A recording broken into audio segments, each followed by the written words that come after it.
देखिए, सबसे पहली बात, अभी जो भाजपा प्रवक्ता ने कहा कि मोदी जी ने मुसलमानों के लिए ये किया वो किया, मैं सहमत हूँ। क्योंकि मोदी जी के बगल में छुरी मुंह में राम राम है। वो हिंदुओं को मुसलमानों से डराते हैं, दूसरी तरफ मुसलमानों का तुष्टीकरण करने का खूब प्रयास कर रहे हैं मोदी जी। आलम यह है कि हिंदुओं के बच्चों को मरने के लिए कहाँ भेजा जा रहा है? इजराइल। अभी हरियाणा में 550 से अधिक युवाओं को इजराइल भेजा गया। उन युवाओं से पूछा गया कि भी वहां तो युद्ध चल रहा है, आप मरने के लिए वहां क्यों जा रहे हैं? उन्होंने कहा कि यहाँ भूखे मरने से अच्छा है कि हम इजराइल में जाकर मरे। पहली बात। दूसरी मतलब बात, भारत भाई में मोदी आप जी, बोल रहे हैं कि आप हमारे ऊपर आरोप लगा भारत रहे में हैं। लोग भूखे मर रहे हैं। बिल्कुल यही स्थिति है। वर्ल्ड बैंक ने चेतावनी दी है कि जो भारत के अंदर बेरोजगारी की दर है वो अंग्रेजों के समय को भी क्रॉस कर चुकी है। इतनी भयानक स्थिति ना कभी पहले थी। और जब कांग्रेस के राज आएगा तो निश्चित तौर पर वैसे हम आपको लाखों रोजगार देंगे। वैसे गरीब कल्याण अन्न सफेद योजना, जो करेंगे। पीएम गरीब कल्याण अन्न योजना चल रही थी, 15 करोड़ में से 5 करोड़ मुस्लिम हैं।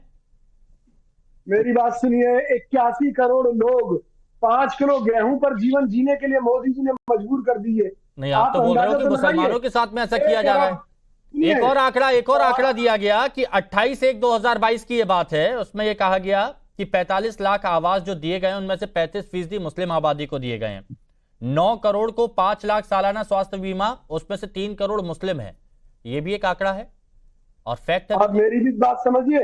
हम्म। जब मैं एक चीज कह रहा हूं कि जब मोदी जी सर्वधर्म की बात कर रहे हैं तो मनमोहन सिंह पर ये आरोप क्यों लगाते हैं कि उन्होंने मुसलमानों की भलाई के लिए ये कहा था? कभी नहीं कहा। उन्होंने नहीं कहा, उन्होंने खुद अल्पसंख्यकों इस की बात बात को माना उठाई कि थी। कहा है।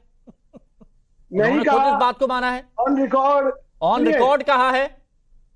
मेरी बात सुनिए। ऑन रिकॉर्ड उन्होंने अपना विचार रखा था कि भाई देश के संसाधनों पर, यानी कि बिजली पर, पानी पर, इन सब में मुसलमानों का, अच्छा, ये यानी कि बताइए, आप लोगों की नजर अल्पसंख्यकों में का, जो गरीब है उनमें, मनमोहन सिंह उनको जी के हक मिलना बयान की चाहिए। अहमियत है कि नहीं है? आप लोगों की नजर में मुझे ये मनमोहन सिंह जी के मुझे बयान की ये अहमियत है? बताइए। मैं एक चीज पूछना चाहता हूँ हाँ। कि अगर मनमोहन सिंह इस तरह की बात करते हैं हाँ। और वो देश के दुश्मन हैं, तो मोदी सरकार ने सुप्रीम कोर्ट के अंदर नहीं कहा मनमोहन दुश्मन है। सिंह जी की और उनके कामों की तारीफ क्यों की? हम्म। नरसिम्हा राव जी और उनके कामों की तारीफ क्यों की? इन्होंने खुद माना है, मोदी सरकार ने, कि मनमोहन सिंह जी के राज में, नरसिम्हा राव जी के राज में जो नीतियां बनी, नहीं, ये तो देखिए, उनसे देश का विकास हुआ, देश मनमोहन का सिंह भला जी हुआ। इतने ये विद्वान सुप्रीम आदमी कोर्ट ने थे। कहा है। मनमोहन सिंह जी इतने विद्वान आदमी थे, किसी को मेरी उनकी है। कुशलता पर कहीं कोई संदेह ही नहीं है।